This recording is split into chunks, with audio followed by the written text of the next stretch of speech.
Back with another live. Y'all see the title. I stopped smoking weed for 3 months, and this is what happened. Let me straighten this up. Let me straighten my camera up. There we go. So yeah, y'all see the title of this one. I stopped smoking weed for 3 months, and this is what happened. Let me clean it. Let me clean my background up. The background looking crazy. I stopped smoking weed for 3 months, and this is what happened. This is real story time now. I told y'all I was gonna start going live a little more often, so I'll be able to talk to y'all. Welcome back to the live. First off, the Rich Law family. You know what I'm saying? The Rich YouTube family. Maybe I should call it that. RYF.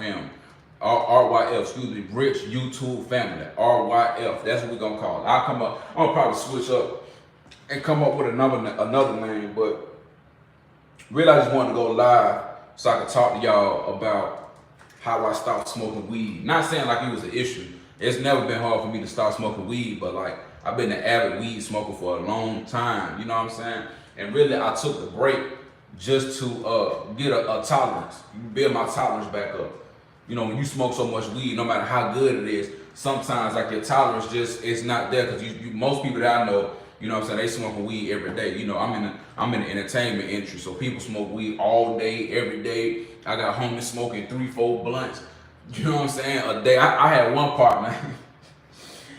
Hey, this nigga smoke about 5. I'm talking about by himself, not with the homies. He'll smoke 5-6 blunts by himself every day. End of the week, he done smoked damn near 40-something blunts, if not more than that. But I made this live because I just really want to talk to y'all and let y'all know my experiences about what happened once I started smoking weed for a couple of months. Now, it wasn't nothing drastic. You know, I see people all the time, they'll talk about, yeah, I stopped smoking weed and, you know, my life got better. I was more clear-headed. I was able to get more goals accomplished. I'm just here to say right now, all that sounds good, but it just depends on who's the person that's smoking the weed. See, me, I didn't have those issues. I didn't have those issues at all, because I never was, I'll put it like this, I always was a go-getter. Weed never just slowed me down. I never smoked weed and be like, man, I can't do nothing. Like I hit the blunt a couple times, hit the joint a couple times, the bong, whatever it is that you hit, go to the gym for about an hour or two, just to stay focused. You know what I'm saying? So I never was one of those people where like the weed just, damn, something in my eye. As soon as I go live, something get in my eye. But yeah, I was never one of those people where the weed just prevented me from being successful in life. You see that a lot of times with people. Now, for me, all it did, honestly, if I had to just be honest, all it did for me was just save more money. I'll say that. It saved me a lot more money, because I wasn't spending money buying zips and buying lighters and buying buying papers and all that. All this stuff costs. When you a smoker, everything costs. You know, so I always tell people, especially if you a smoker, if you trying to save some money, one thing you can do is just cut back on the amount of weed that you smoke, or just stop smoking altogether. Because most people I know, they're smoking backwoods, they smoking grab a leaf, and depending on where you live, I'm out here in Georgia, a pack of backwoods $8, grab a leaf $8-10. You know what I'm saying? So imagine that. You get a 5-pack of backwoods for $8. Most of the time, only about 2 or 3 of them will be good. Some of them will be dry. So you're really spending $8 on 2 or 3 backwoods. Then you're gonna smoke that up, go to the next, smoke that up. You know what I'm saying?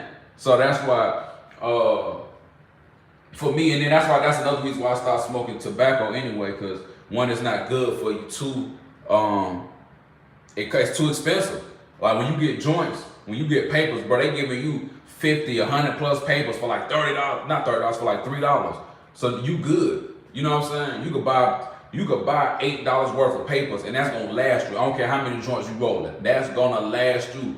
You're not gonna, unless you're a terrible roller or like you lose some papers, you're not gonna smoke a whole ounce with some papers, with 1 pack. It's not happening. You can, now, with the backwoods, you gonna depend on how you roll. Like you gonna have to keep getting backwood after backwood after backwood. But I'll just say, for me, when I stopped smoking, it didn't make me It didn't make me more ambitious. It didn't make me get things done. It didn't do none of that. Only thing the weed did after I stopped smoking was it made my dreams come back. That was something that I noticed. I'm like, damn. Like even to this day, like I said, I'm 3 months of not smoking weed only by choice to build my tolerance.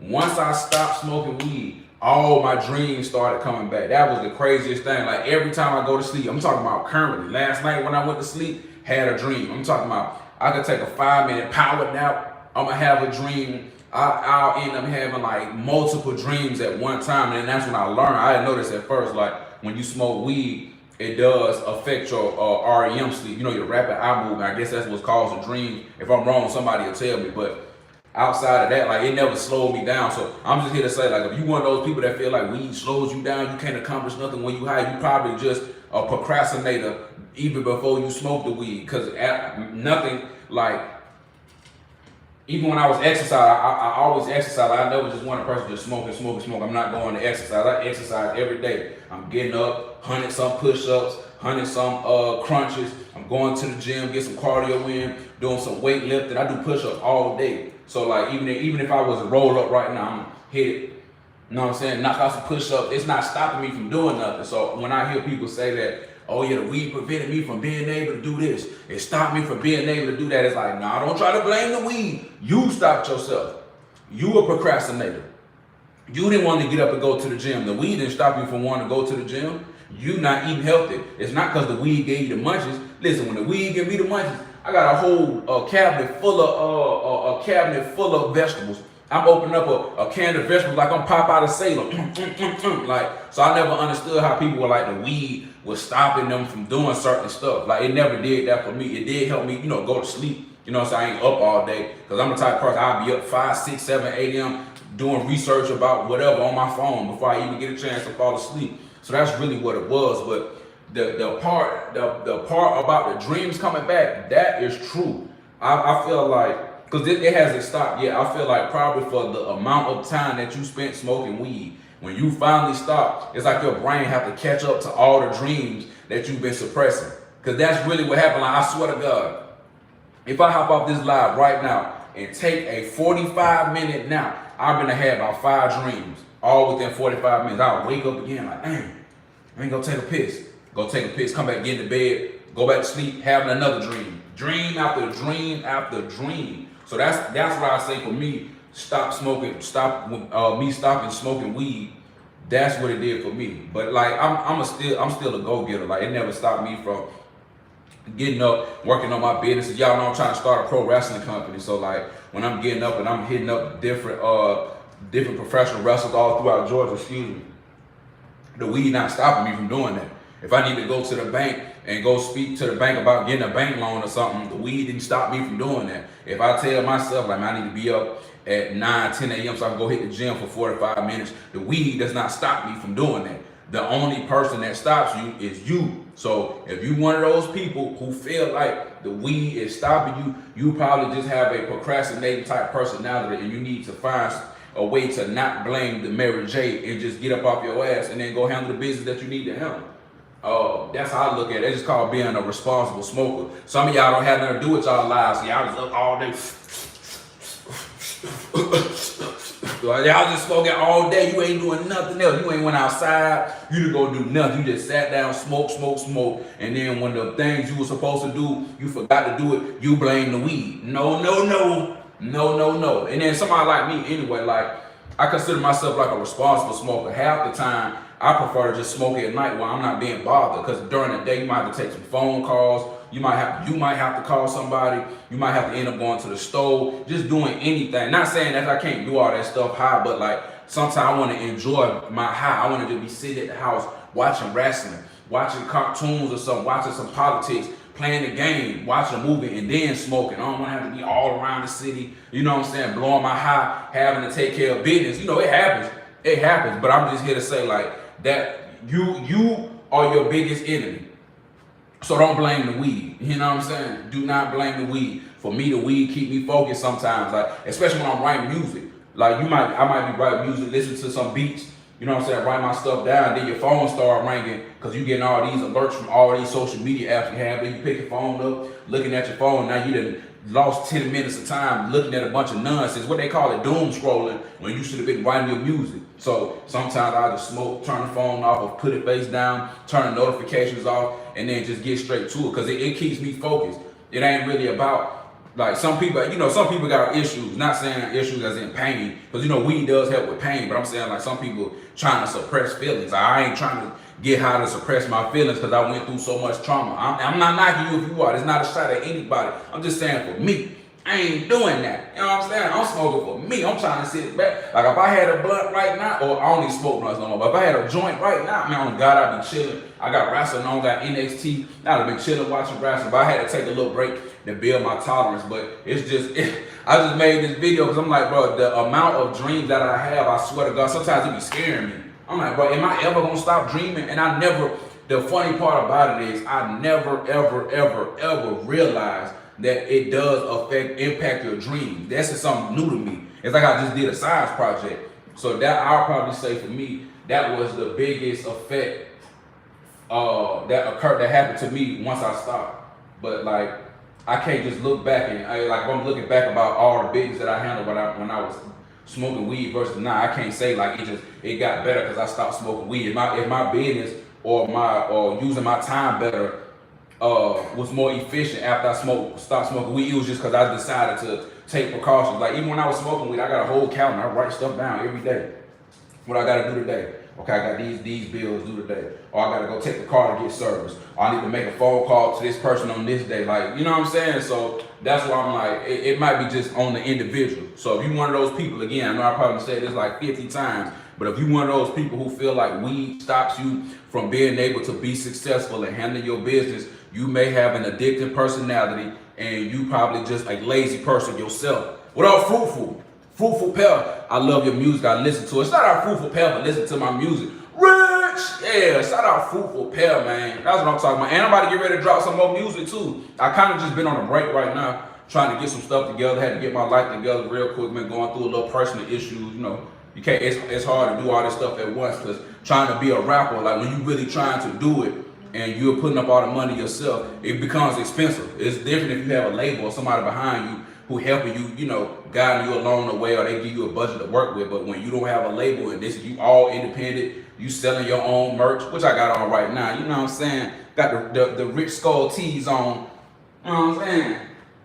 I'm gonna bring it back soon. But when you selling your own merch, streaming, and doing all this, the rap game expensive. Most of your money has to go towards that until you start making a lot of more money, or until like you sign a deal and they give you a budget. So I do appreciate that, Fruitful.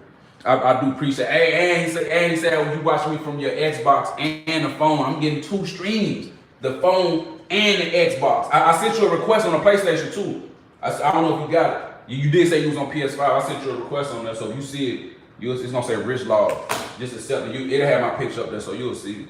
But that's really what I'm talking about. I really want to come on here and just give y'all some stories about myself, you know what I'm saying? Because I really want to meet all y'all, like all my followers on here. We building a whole family. That's why I call it a Rich YouTube family, RYF. We building a whole family. I'm gonna go live, talk to y'all talk to me back, man, you know what I'm saying? Even this topic that I'm talking about right now, like I told you, I go live on TikTok, but I could never title my caption could never say, I stopped smoking weed. They'll ban you just for saying that. You know what I'm saying? So you have to be careful.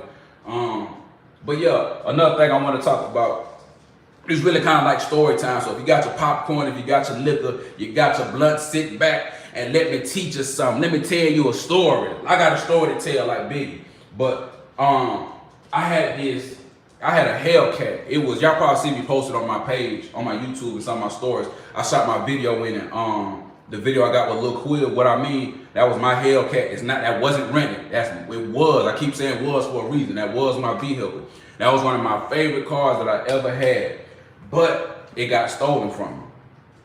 And see, anybody whoever, if you live in a major city, well, I can't even say that because I don't know what it's like in these other cities. I can only speak for Atlanta. But if you live in Atlanta and you have a Hellcat, a Dodge Charger or a Challenger, and it's specifically a Hellcat, it really don't matter, but they want them Hellcats.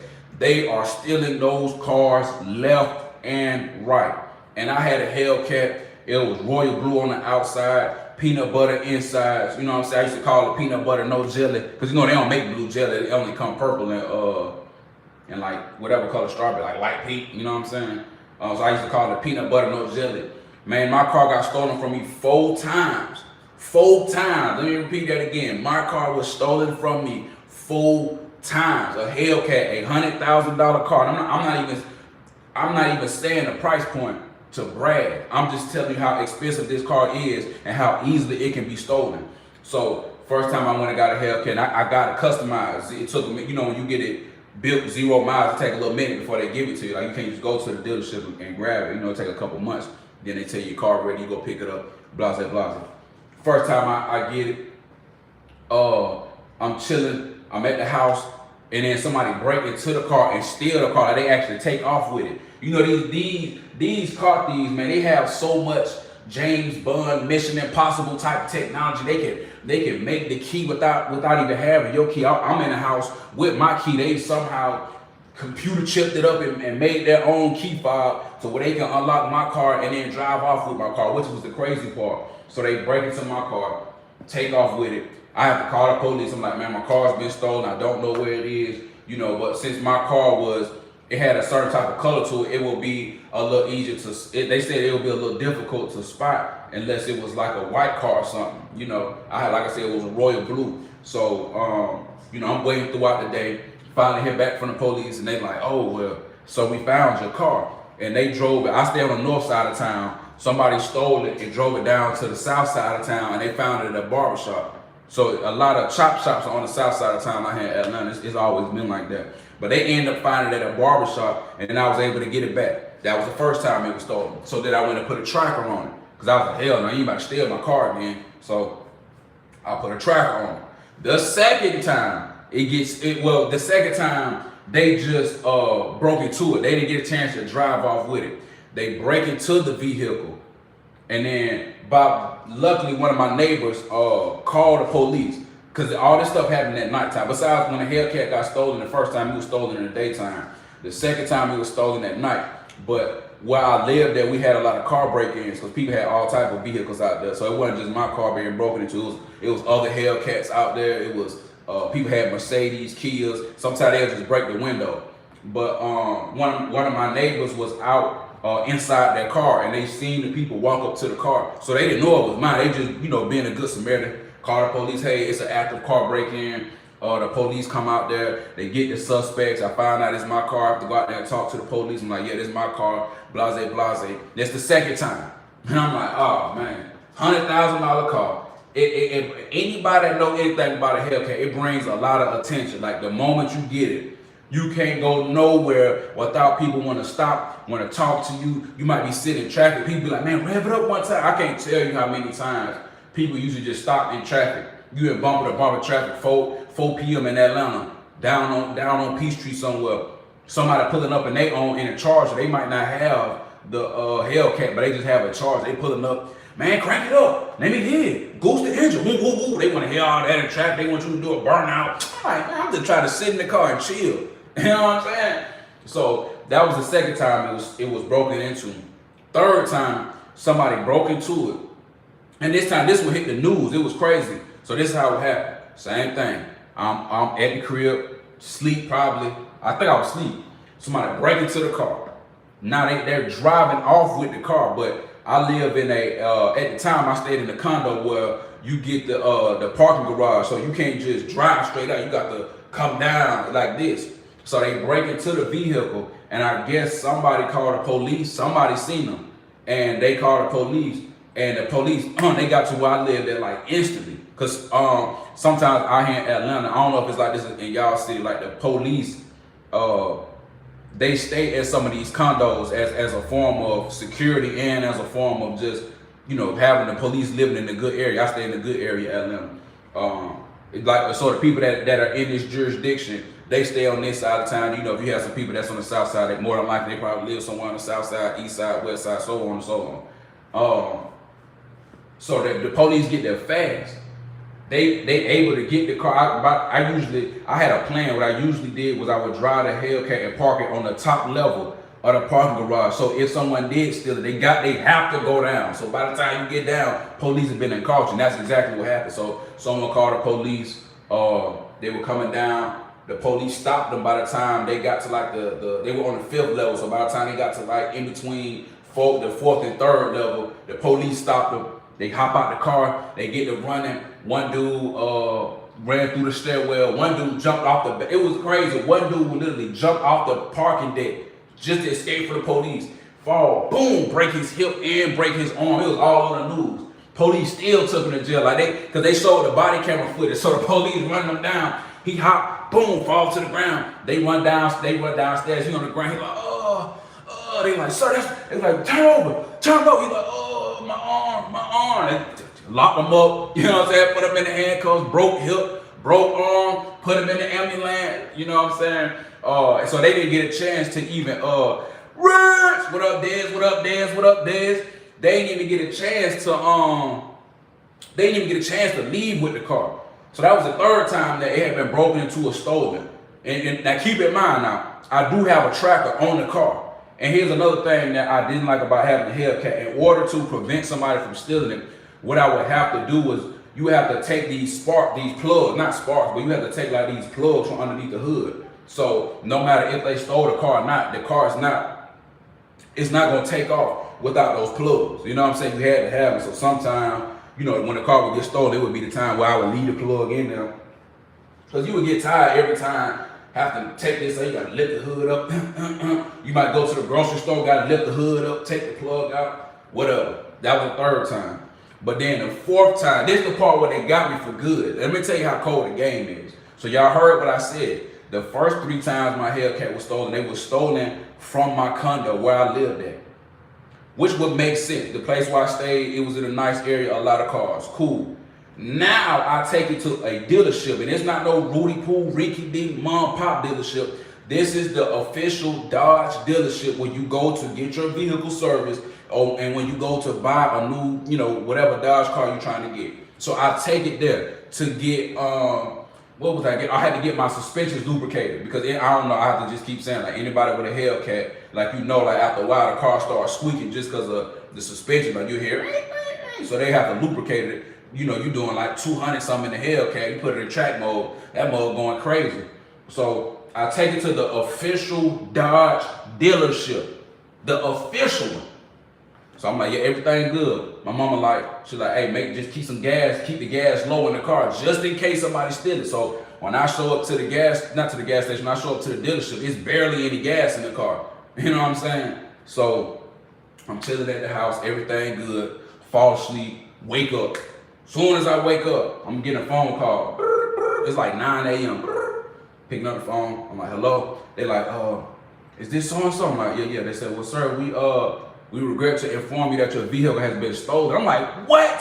They was like, yeah, your vehicle and somebody else's vehicle was stolen. I'm sitting here like, so you mean to tell me that I bring my car to the official Dodge dealership, not no Rudy Poo, the official dealership, and my car is still somehow stolen?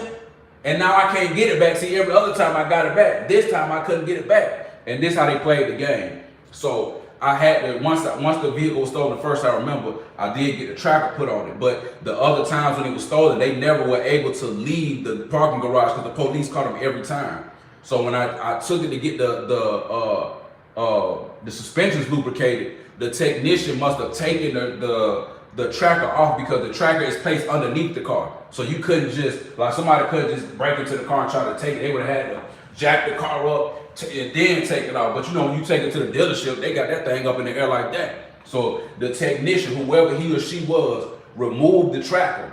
And I was asleep, of course, so I wouldn't have known this. And then the video footage showed that the people pulled up, somebody left the gate open. It was all the inside job. Somebody left the gate open to the dealership after they closed.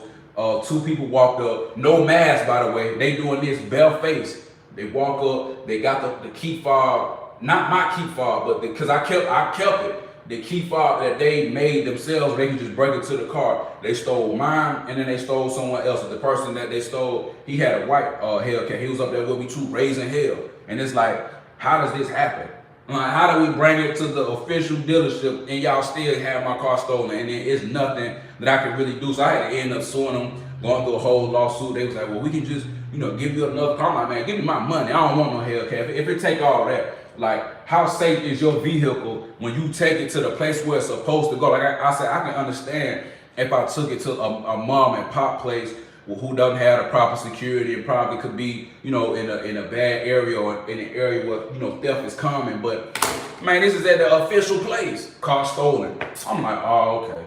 Okay. I was like, God, I guess you telling me it ain't meant for me to have this car for whatever reason, because people are after it. So that's why I'm like, man, if you get you a Hellcat, depending on where you live, just be prepared for it to be stolen, because it will happen. And in Atlanta, the Jack boys is out here. They taking everything. I remember one time they found it when they broke into the car and they got caught in the parking garage.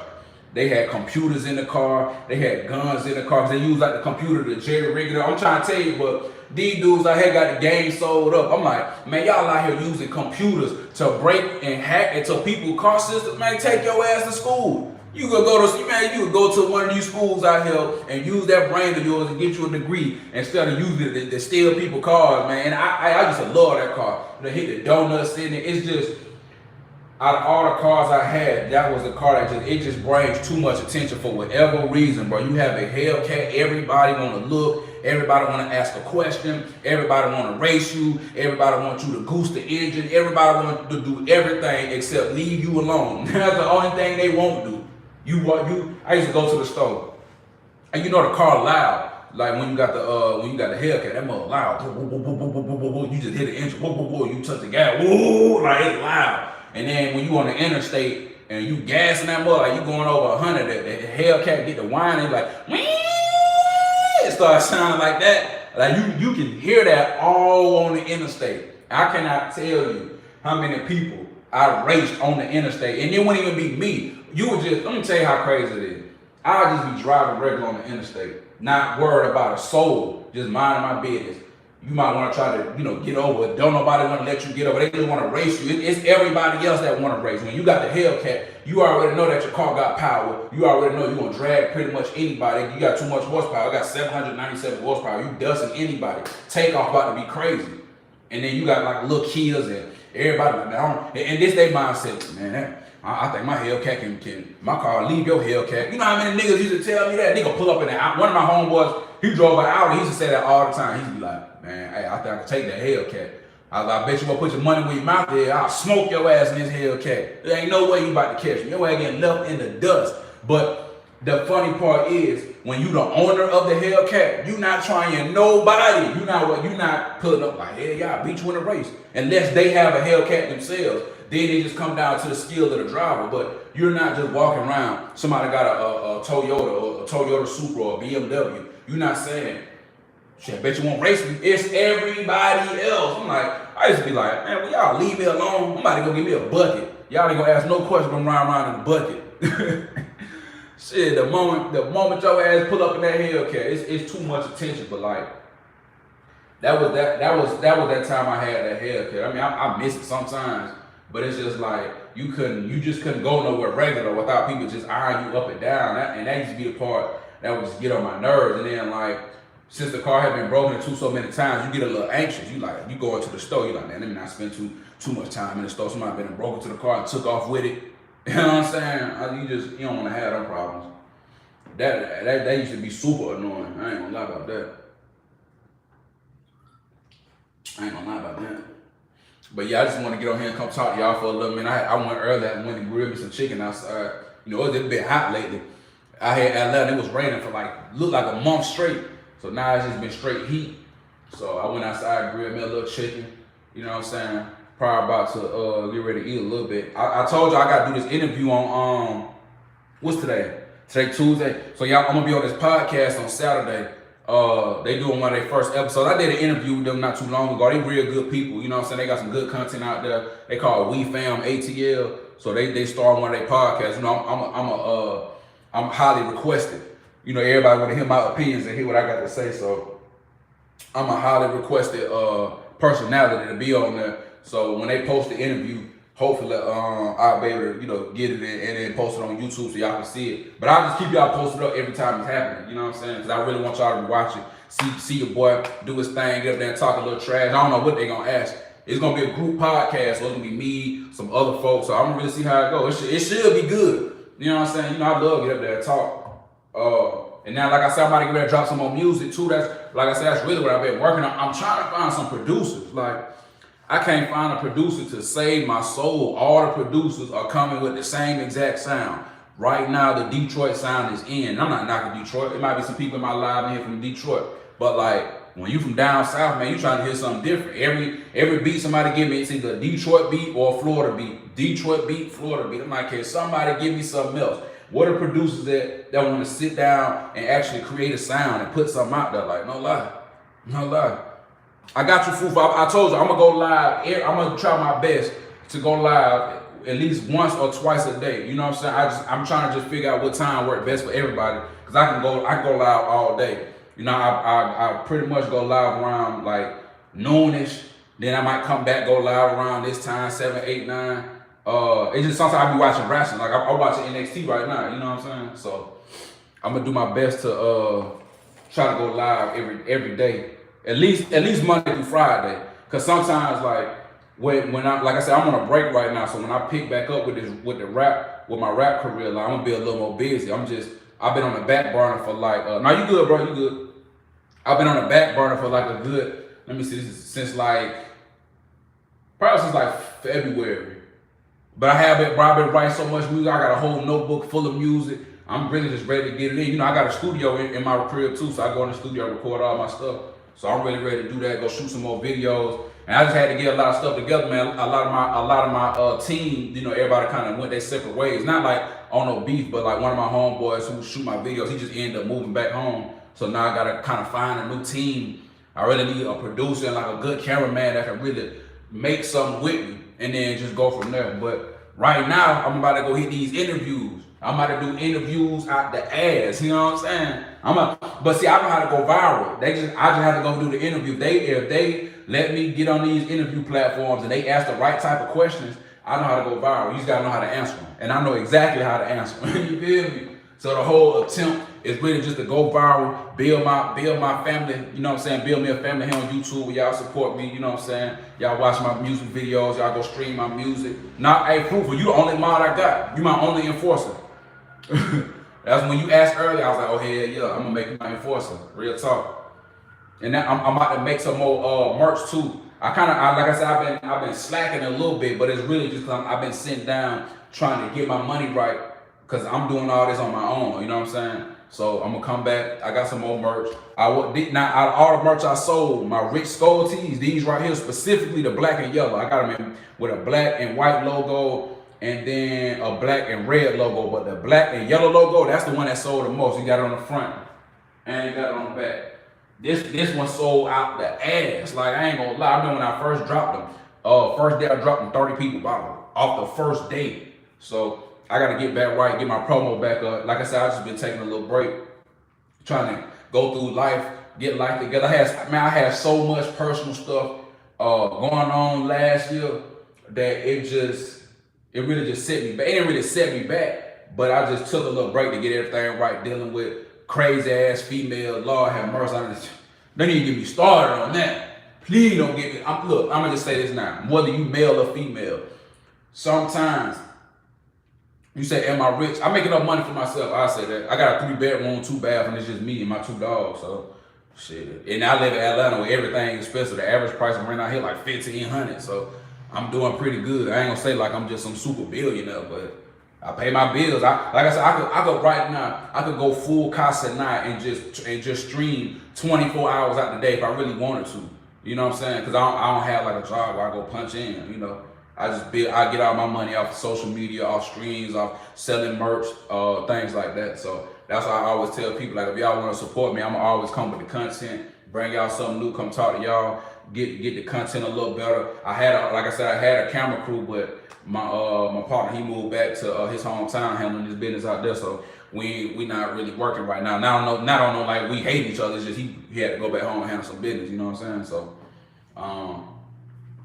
I'm just trying to get everything back right. But yeah, what is the time out? Listen, fruitful. I have no idea. I don't know what any of this stuff on here does. I need to figure out how to really work the live on YouTube. The only thing I know how to do is go live and just read the comments. And then I learned how to make you a moderator earlier today. Outside of that, I don't know what else to do on here. Now I gotta find out how you operate the rest of this, because I'm gonna go live more often. And I think I'm gonna give up on TikTok. Like I'm lit on TikTok now. Don't get me wrong. My TikTok lit, but it's just you cannot talk freely on TikTok, man. They literally ban you for anything. You can barely you could cuss, but like certain stuff you can't say. So like you can't talk about somebody's race. Like you can't say like, man, black people be acting crazy. You have to say like BLK people act crazy, or you can't call nobody.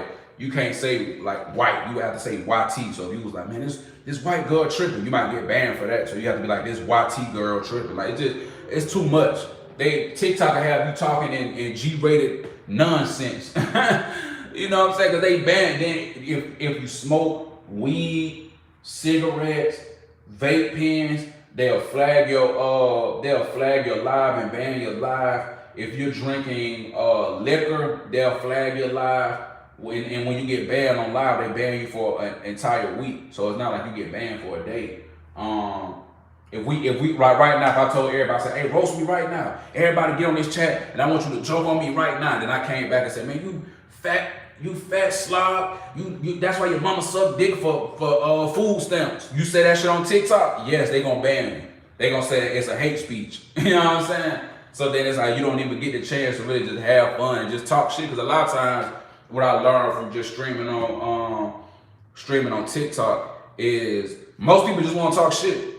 That's really what it comes down to. Like, people are still interested in you, but like they want to talk some shit. They be like, man, you ugly as hell. You don't get no bitches. You probably broke. They don't be caring for real though. Then you just gotta respond back like, I fucked your mama last night. Fuck you saying? Then they go TikTok flagging you. Oh, hate speech. You said you fucked somebody's mama, and then sometimes they don't even let you appeal it. Like okay, for instance, if you say the wrong thing on Instagram or X, they'll tell you what it is. They'll say, okay, well, this comment right here is what gets you banned. But if you say it on TikTok, they'll just ban you. They won't even tell you what it was that you said that got you banned. They'll just ban it like that. And then sometimes another reason I like TikTok, but they have an issue with their restrictions because they're too strict. I got a TikTok account. I got 30,000 followers on it. One time my TikTok got deleted for no reason. I just woke up one day.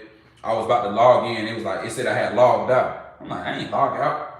So then I'm trying to log in. I'm like, why I can't log in? Then it said that it was like, your account has been disabled for whatever.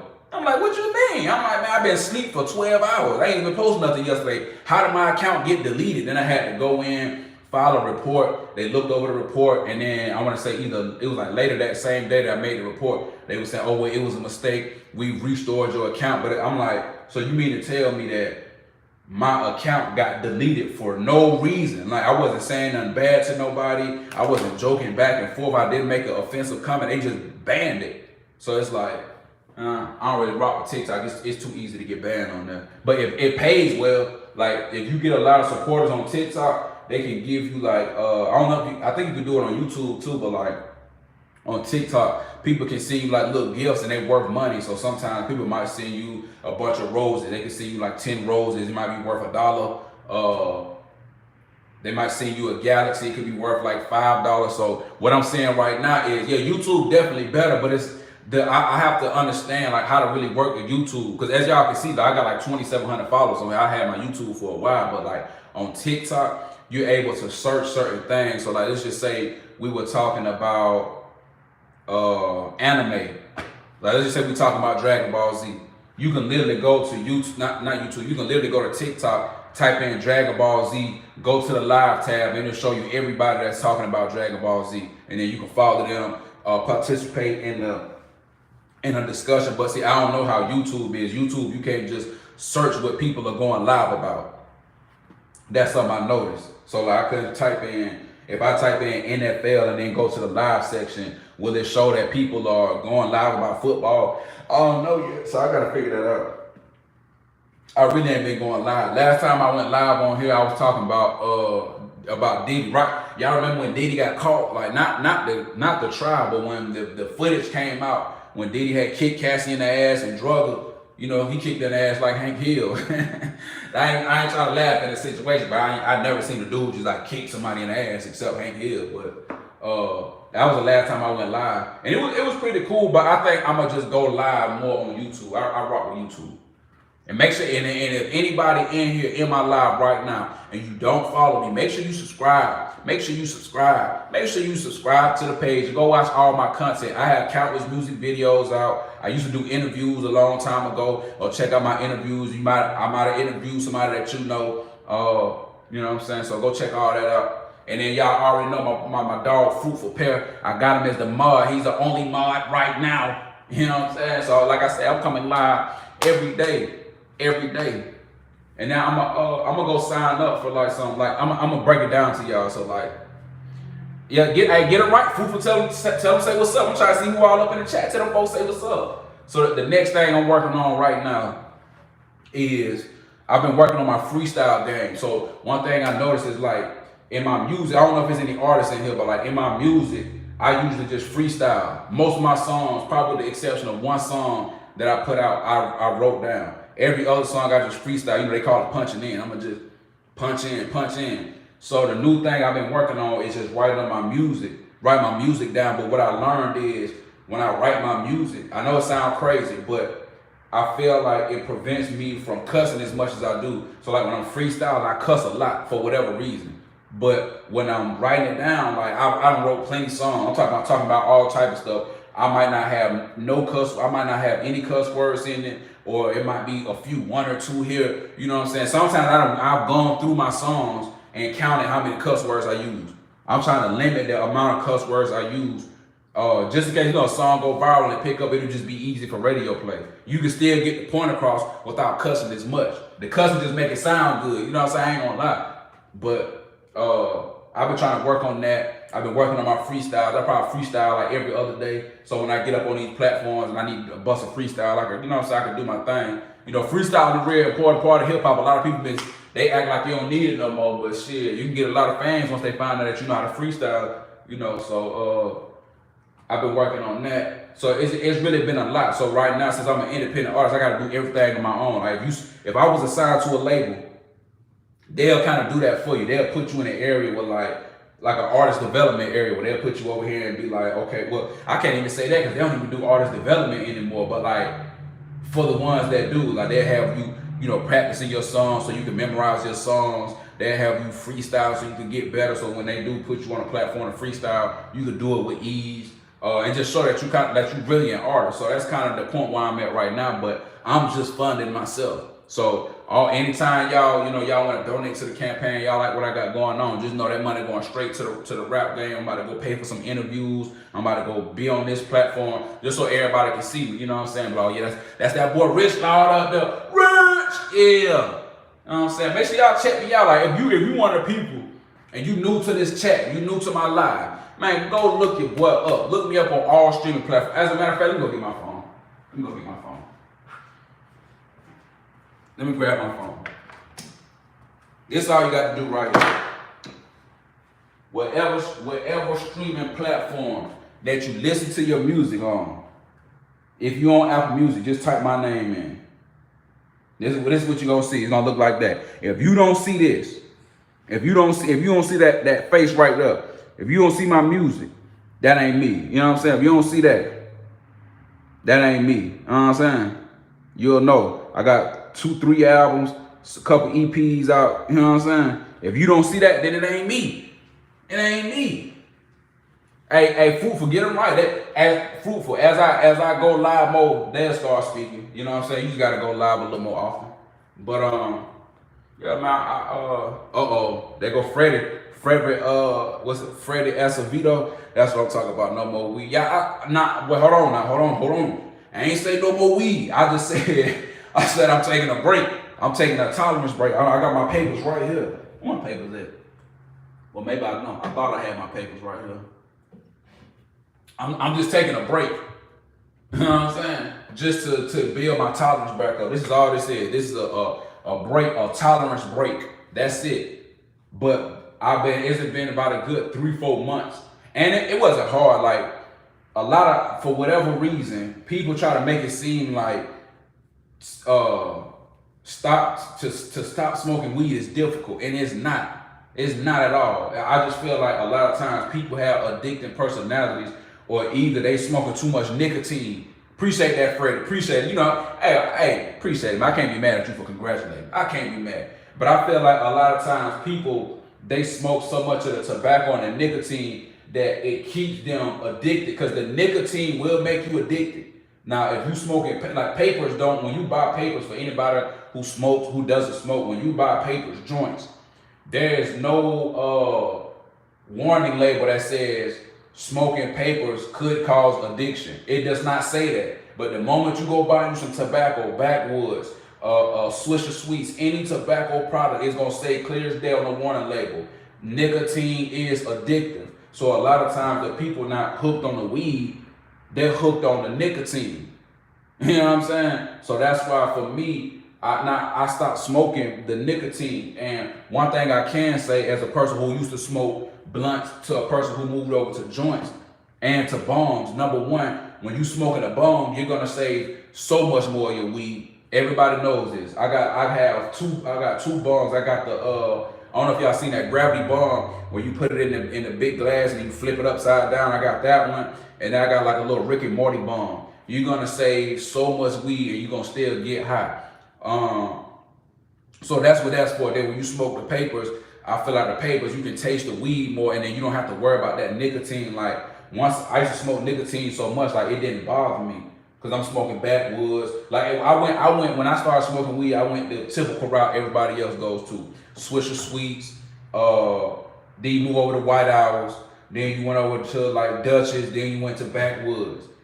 You know what I'm saying? But when I stopped smoking the nicotine and started smoking the paper, you can, hey, y'all say what's up to my dog Freddie. Everybody in the chat say what up to my dog Freddie. He right there. Shout out Freddie. We got Freddie, we got Fruitful, and then my boy Dez. It was 3 people that came in here and spoke, man. Shout out to them, man. You know what I'm saying? Don't be scared to talk to you, boy, man. I'm gonna talk back to you. Don't be scared.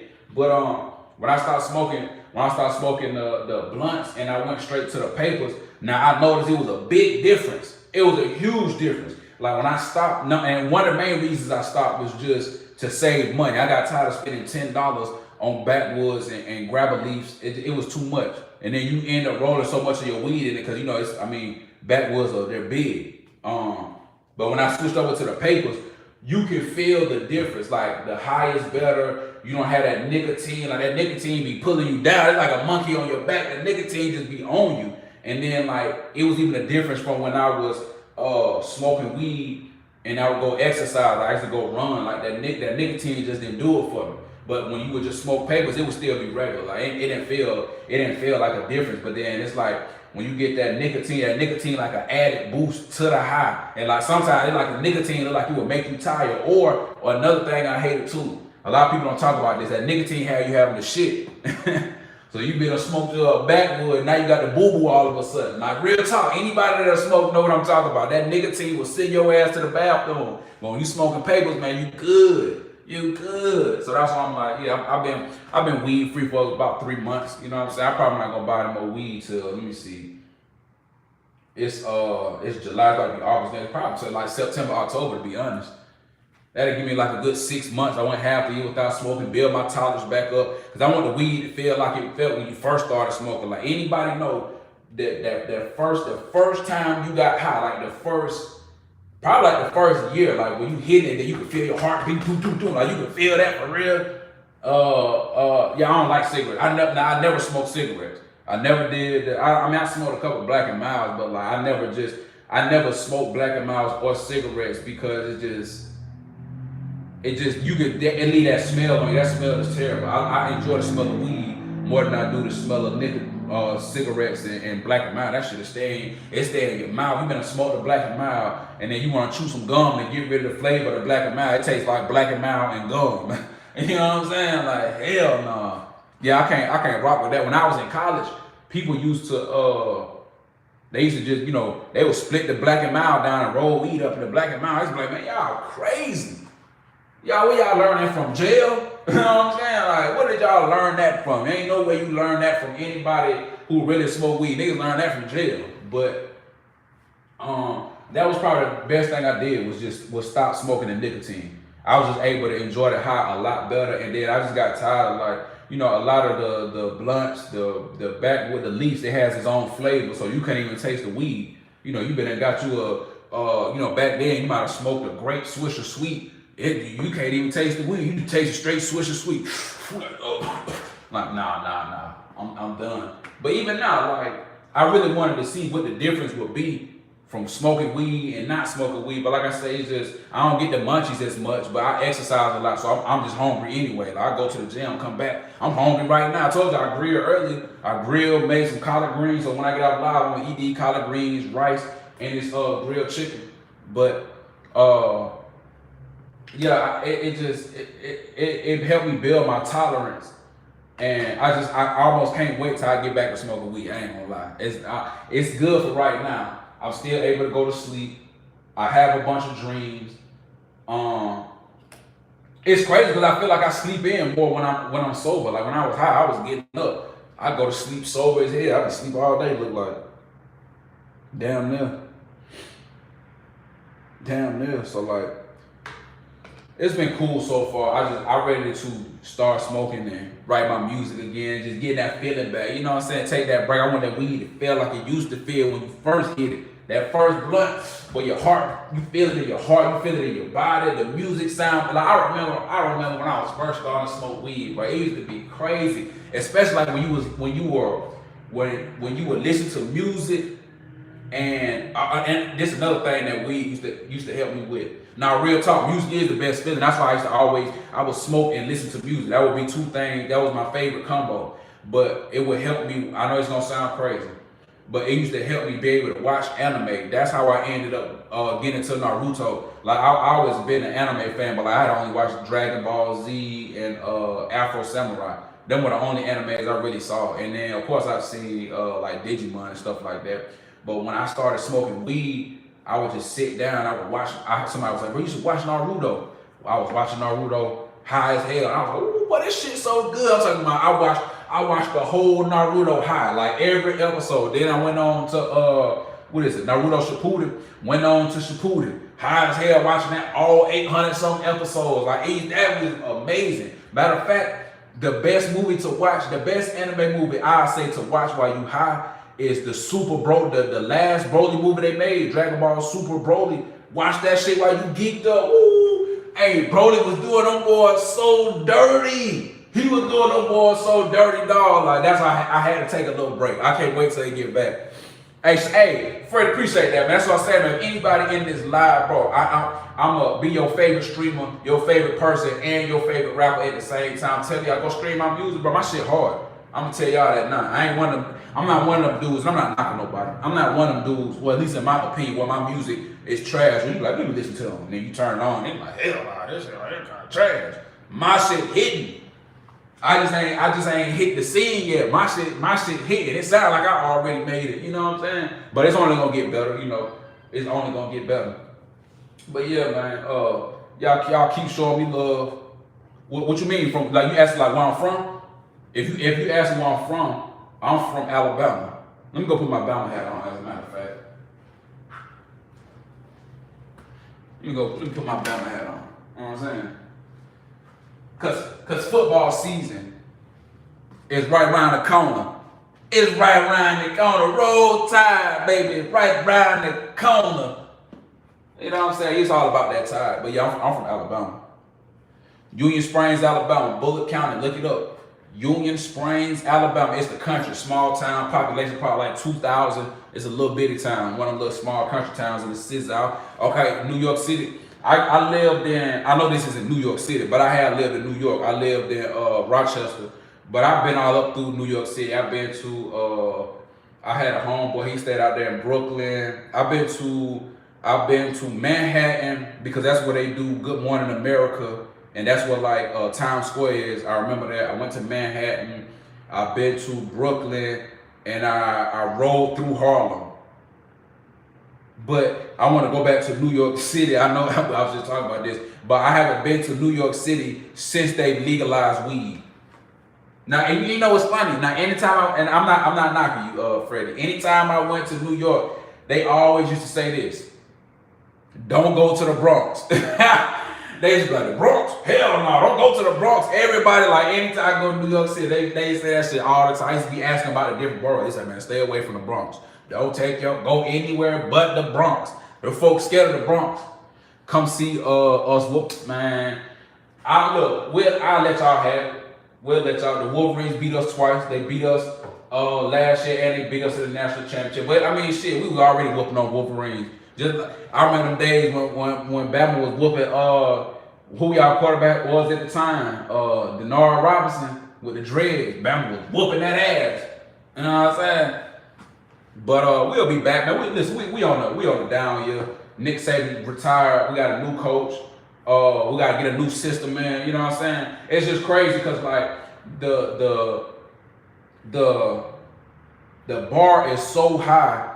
The bar is so high for Alabama that a first-year coach can come into the SEC, win 9 games, and that's considered a bad year for Alabama. That's how crazy it is. Anywhere else, that would be considered good. You know, so when DeBoer get in, he get the type of players that he want. He rebuild the system, you know what I'm saying? Still bring that same Alabama tenacity, that same Alabama culture to the new squad. I'm pretty sure Bama will be where they need to be. I'm a Bama fan, lifelong Bama fan. I'm just not like one of the ones who will believe like Alabama will win every single year. Now, in the early, like, you know, back when Bama was winning every year, I was one of them, especially staying down here in Georgia. I'm like one of the few Alabama fans from Alabama that live in Georgia. Ooh, whooping Georgia in the SEC championship damn near every year. Even last year. Last year was a down year for Bama. Bama not beat the brakes, but they was whooping Georgia's ass at first until, you know, Georgia ended up coming back. But now this year, Bama got to go to UGA. So shit,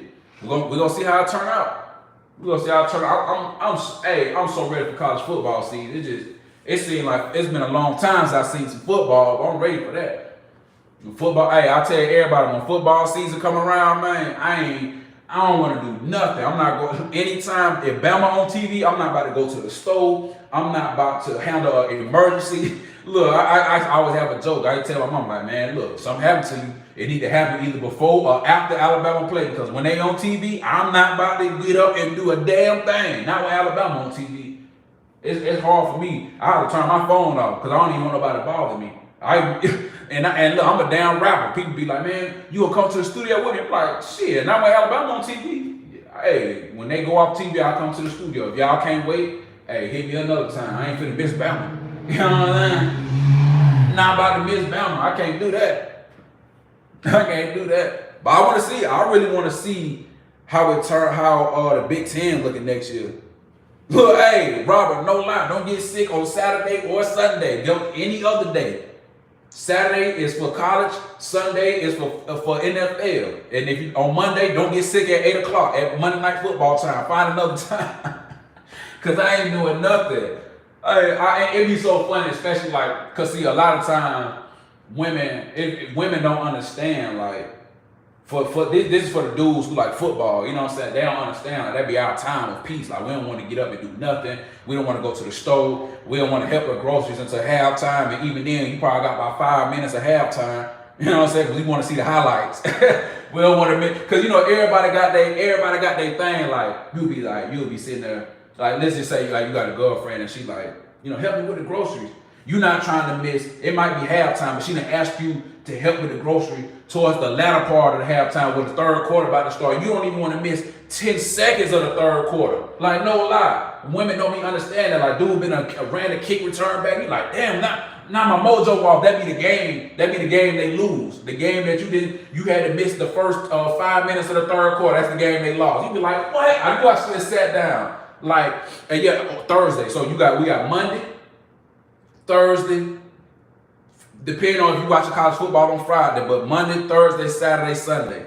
But I remember them times, bro, it used to make me so mad. It was this thing that would happen where anytime I would not watch Alabama play, they would lose. Like, it used to be the craziest thing. Like, if I had missed the first half of a game or the full game, those would be the games they would lose. Like, a lot of Bama's losses, I didn't see a lot of them because I just, for whatever reason, just skipped that game or something came up where I couldn't watch it. And then you've been turned on and Bama lost. And that's back when Bama running shit. So now when Bama lose, everybody blowing your phone up. Ooh, that's why Alabama lost. Roll Tide these nuts. Like, everybody just getting on your ass. Like, hey, but I remember them days, man. But yeah, I'm ready for college football season. I'm not I ain't a big NBA fan like that. My team is Celtics, but like I'm from the South, so you from down south. We watch football. Like I rock with basketball, but we want to see some gladiator type sports. You know what I'm saying? So hell yeah, I can't wait for that. I can't wait for that. It'd be crazy because I don't even want to do nothing with football on. I ain't even gonna lie. And it's crazy because like it come on. Okay, so you a Pistons fan, so you Michigan and Pistons. Okay, so you from Michigan. Then more than likely, I would have to assume if both them teams you're a fan. I'm from Alabama, so my favorite football team is the Denver Broncos. My favorite college football team is Bama. My favorite NBA team is the Celtics. My favorite college basketball team, Bama. We do need an NFL team, but shit, Bama substitute that, just to be honest. Like, if Alabama never gets a football team, I wouldn't even be upset because we still got the long as the University of Alabama right there, that is our football team. They're gonna be in the NFL anyway. You know what I'm saying? You know what? I never been to Detroit. I'm gonna say in weed legal in Michigan. I think so. I never been to Detroit, but I used to talk to this girl. She was from Detroit. I think she said she was from, I might be saying this wrong, like East Side, wherever MLK was. I think was that the East Side? She used to say it all the time. That's how I found out about a lot of the Detroit lingo. Like, y'all would be like, that's how y'all say dog a lot. I had a homeboy. He wasn't from Detroit. He was from Flint, but he would be like, "What up, though?" Like, that's how I learned like the slang. He would always be like, "What up, though? What up, though?" He's like, "Oh, that's how we talk in Michigan." He was from Flint. And then the girl I used to talk to, she was from Martin Luther King. She used to say dog. Dog tripping, like, you know what I'm saying? So like when you out here in Atlanta, everybody down here from everywhere, so yeah, they be like, he be like, what up though? Like, he say that all the time. Then when I was watching BMF, all the Detroit people saying the same thing. What up though? Like, so it kinda made sense. And like, it was crazy because like, even though I had never been to Michigan, I knew that was like, I had to give 50 to his props. I'm like, man, that's real Detroit slang. The only way I know is just because I know like 3-4 people from Michigan. You know what I'm saying? And the cold part about it, this the cold part. Everybody, and I know every city claim they have it, but everybody I met from Michigan was some straight up hustlers. I'm not even talking about Detroit. I'm just talking about Michigan. I only met people from Flint and Detroit. And they was, whether it was legal or illegal, they was getting to it. I had to give y'all credit for that. Like, they would come down to Atlanta and they would just be on it. The girl I used to talk to, she used to do hair, she used to do nails, she used to have like a lot of her clients, well, not a lot, but some of her clients were they would be on the reality shows. When I used to do my interviews, she put me on to what's that boy name from D12? God damn, the fat dude, it slipped my mind. Bazaar. She put me on a Bazaar. He was trying to get an interview with me. You know what I'm saying? So like, that was one thing I will say. I know every city and or state say they got the best hustlers, top hustlers, whatever. But Detroit, Michigan, period. Everybody I met. Matter of fact, I met 2 people from Flint. My partner Heavy, he was from Flint too. He was same way, had a truck of business. He stay out there in Texas now, getting to it. I seen Heavy get to it. I'm like, ooh, I said, damn, but these niggas from Michigan ain't playing. Like, they're not playing out here. They really hustling. So, hey, I give y'all credit for that. I ain't gonna lie. I ain't gonna be a hater. I would give y'all credit for that. Them boys is hustling legally and illegally. They are getting to it. I can't even be mad at that. Okay, Bazaar, your cousin, that's hard. That's hard. Yeah, she was finna, I used to do it before I started rapping.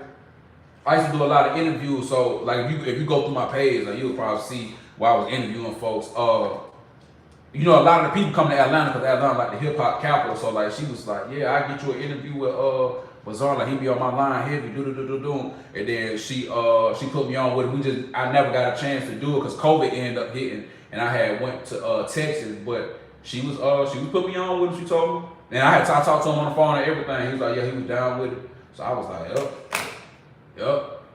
I had to give y'all credit for that, man. I rock with Detroit, the whole Michigan. I rock with y'all, and then I learned too from my partners in Michigan that Jeezy was big out there. I ain't know that. You know, Jeezy big down south, but they was like, hell no, like Jeezy like rap god in Detroit. Well, I don't know about all of Michigan, but I know Detroit specifically. I don't know if because he used to fuck with BMF, but they was like, nigga, Jeezy, they fuck with Jeezy in Detroit. I'm like, oh damn, okay. So now I fuck with Detroit then. You know, if you show love to the rappers from the South, I don't have no choice but to show you no love. You know, they'll try to shit on the rappers from the South. They'll try to shit on the rappers from the South. Yeah, that was she said the same thing. She was like, yeah, Jeezy like our son. That's exactly what she said. And I was like, and I had never known, because I'm just like, I'm thinking of, you know, just down south, and then I never been to the Midwest at all. I've been to Cali, Vegas, Colorado, but I've never been to anywhere like Ohio, Indiana, Michigan. I've never been anywhere Midwest. So I don't really know nothing about it. You know what I'm saying? Only thing I knew about Michigan was the Pistons, the Wolverines, Michigan State, and MC Breed. Because MC Breed did some songs with Tupac, so that's the only thing I really knew about Michigan. I don't think MC Breed was from Detroit. I think he was just from Michigan. Oh yeah, I forgot about the Lions. I'm tripping. The Lions. My bad. And look, I said I'm a football fan. I forgot about the Lions. But yeah, that's all I really knew about it. I ain't never really been there. You know what I'm saying? Oh, and I think Floyd. Ain't Floyd from Michigan? If I ain't mistaken, he from Grand Rapids, ain't it? So yeah.